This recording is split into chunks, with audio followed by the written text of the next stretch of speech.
तिमीले उनलाई कहिले देख्यौ? When did you see her? When did you see her?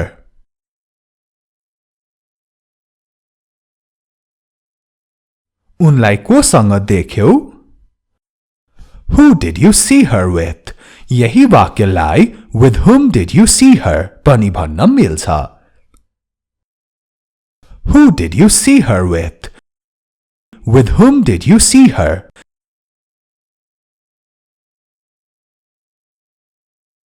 अब यसको उत्तरमा मैले उनलाई एउटा केटासँग देखेँ। I saw her with a boy. I saw her with a boy.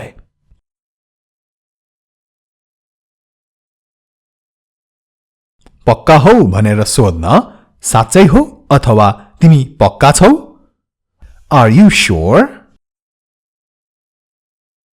Are you sure?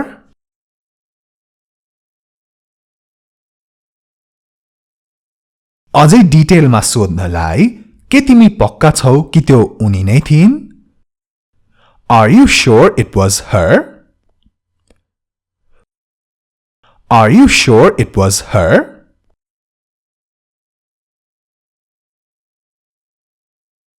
म 100% पक्का छु। I am 100% sure. I am 100% sure. तपाई हेरिरहनु भएको छ हाम्रो इंग्लिश गुरु YouTube च्यानल, तपाईहरुको अंग्रेजी सिक्ने ठाउँ। You are watching Hamro English Guru YouTube channel, your place to learn English.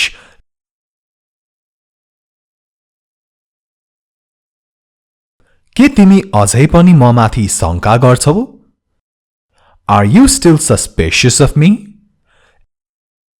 Are you still suspicious of me? S-U-S-P-I-C-I-O-U-S. Suspicious. Suspicious हुँदैन, suspicious. Are you still suspicious of me?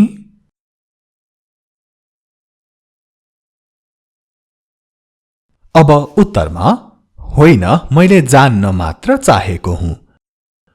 No, I just want to know.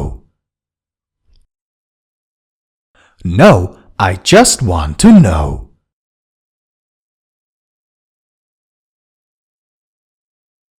तिमी गाउँबाट कहिले आयौ?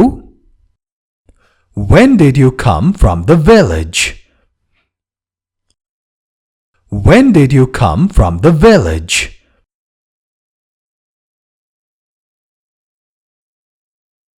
म हिजो मात्र आएको हुँ। I just arrived yesterday. I just arrived yesterday. Yesterday. Yesterday. I just arrived yesterday.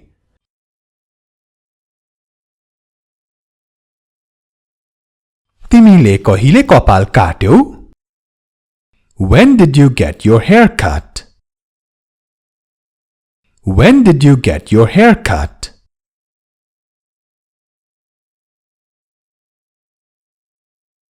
मैले अस्तिको दिन मेरो कपाल काटेँ। I got my hair cut the day before yesterday. I got my hair cut the day before yesterday. Yesterday भनेको हिजो हुन्छ र अस्तिलाई हामी day before yesterday भन्ने गर्छौं। I got my hair cut the day before yesterday.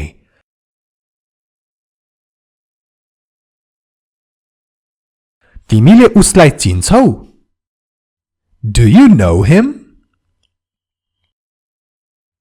Do you know him?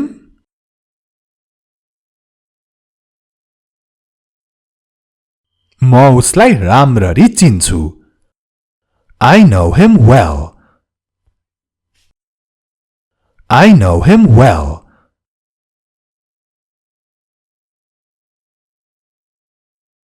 उसलाई कसरी चिन्छौ? How do you know him? How do you know him?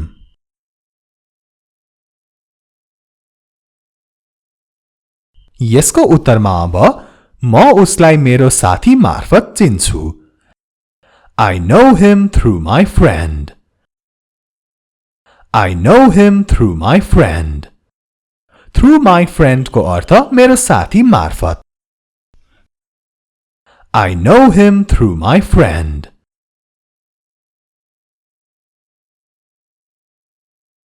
तिमीलाई उसको बारेमा अरु के थाहा छ What else do you know about him What else do you know about him What else भनेको अरु के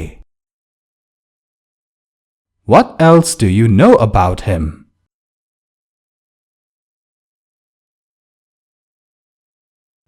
मलाई उसको बारेमा यति मात्रै थाहा छ That's all I know about him That's all I know about him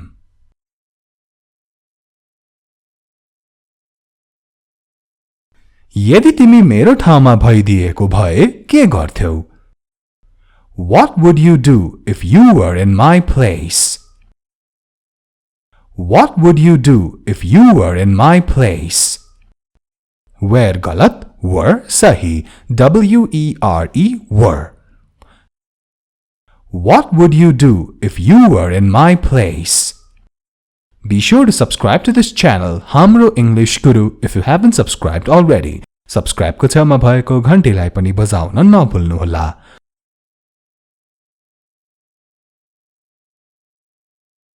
ल अब अघिनको प्रश्नको उत्तर म पनि त्यस्तै गर्ने थिए जे तिमीले गर्यौ I would do the same as you did I would do the same as you did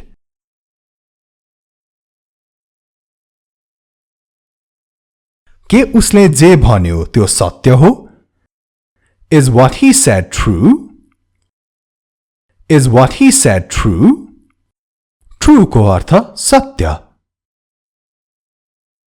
Is what he said true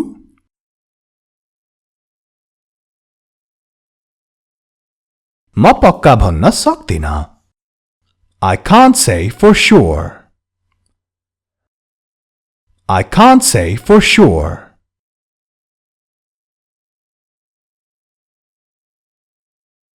साँचो हुन पनि सक्छ नहुन पनि सक्छ It may or may not be true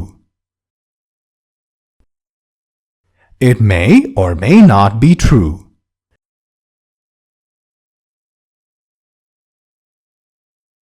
तिमीलाई उसले अरु के भन्यो What else did he tell you What else did he tell you अरु के What else What else did he tell you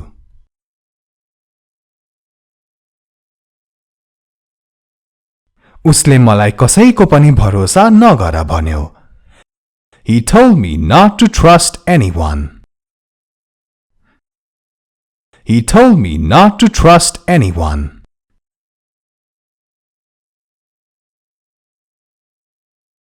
तिमीलाई कहिलेदेखि सन्चो छैन How long have you been feeling unwell How long have you been feeling unwell Unwell भनेको सन्चो नभएको How long have you been feeling unwell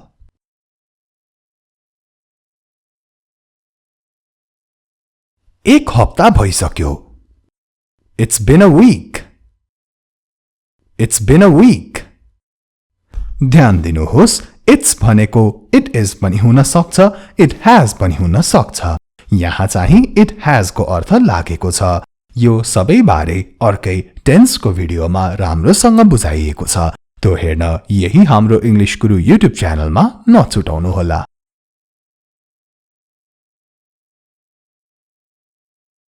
तिमीलाई कसले भन्यो कि मलाई सन्चो छैन Who told you I'm not feeling well Who told you I'm not feeling well Who told you को अर्थ तिमीलाई कसले भन्यो Who told you I'm not feeling well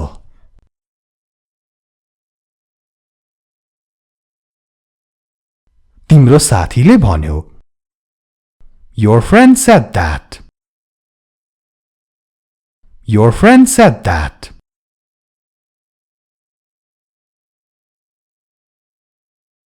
त्यो को हुन सक्छ?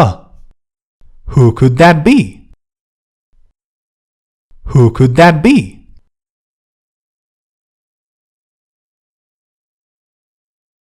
मैले उसलाई कसैलाई नभन्नु भनेको थिएँ.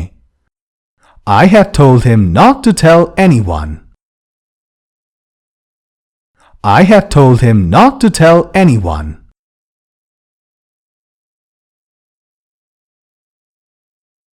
ऊ कस्तो देखिन्छ? What does he look like? What does he look like?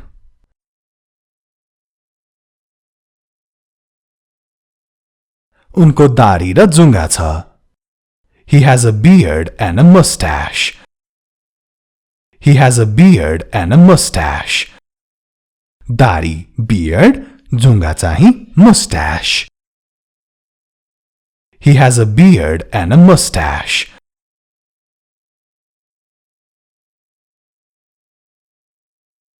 यसको स्वाद कस्तो छ?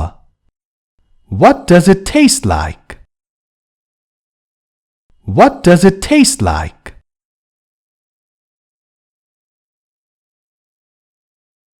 यो धेरै स्वादिष्ट छ. It is very tasty.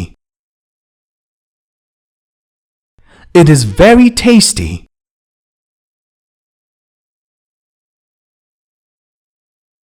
Ram विदेश गएको कति भयो? How long has it been since Ram went abroad? How long has it been since Ram went abroad?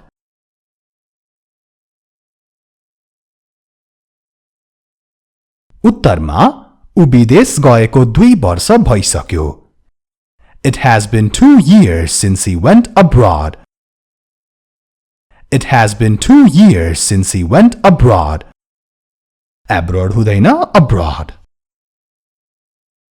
It has been 2 years since he went abroad.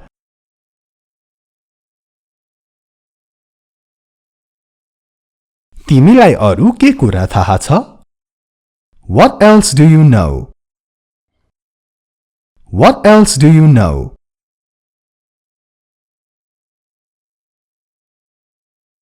अरु केही छैन.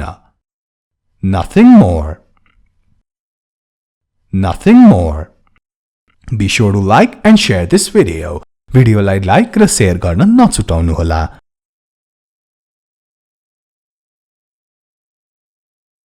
बाहिर उभिरहेको त्यो मान्छे को हो?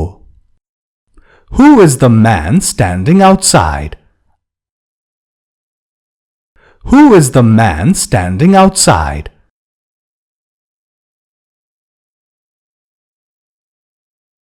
मैले उसलाई पहिले देखेको छैन. I have not seen him before. I have not seen him before.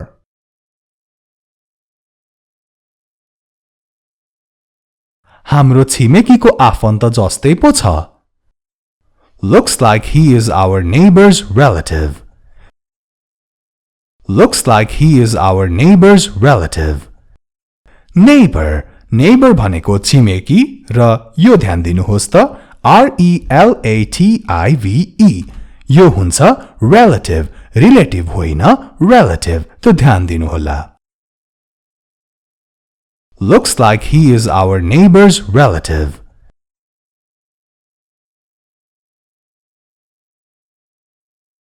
मलाई त त्यो ठग जस्तै लाग्छ. I think that person is a swindler. I think that person is a swindler. म अपरिचितहरूलाई विश्वास गर्दिन. I don't trust strangers. I don't trust strangers.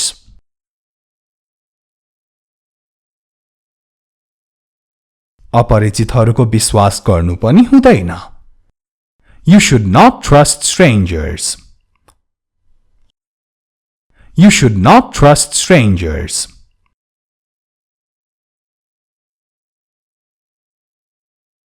आफ्नै मान्छेको त विश्वास गर्नु हुँदैन, अरूको त के कुरा। You should not trust your own people. Forget about the others. You should not trust your own people. Forget about the others. You should not trust your own people. Forget about the others.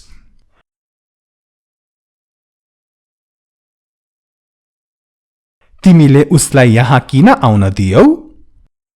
Why did you let him come here? Why did you let him come here?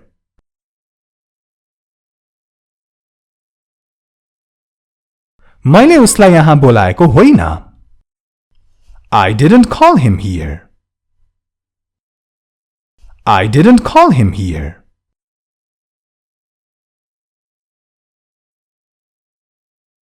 कसले उसलाई बोलायो त यहाँ? Who called him here? Who called him here?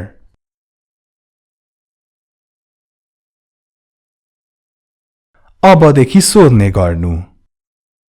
From now onwards, do ask. From now onwards, do ask. यहाँ ask को अगाडि do किन लगाएको? ask मात्रै भन्दा हुन्छ कि हुँदैन? यो कुरा जान्न do, does, did को अर्कै भिडियो यही हाम्रो इंग्लिश गुरु युट्युब च्यानलमा छ, त्यो हेर्न नछुटाउनुहोला। आजको भिडियोलाई यति नै। Be sure to like, comment, share and subscribe. राम्ररी बस्नुहोला। Take care and have a great day.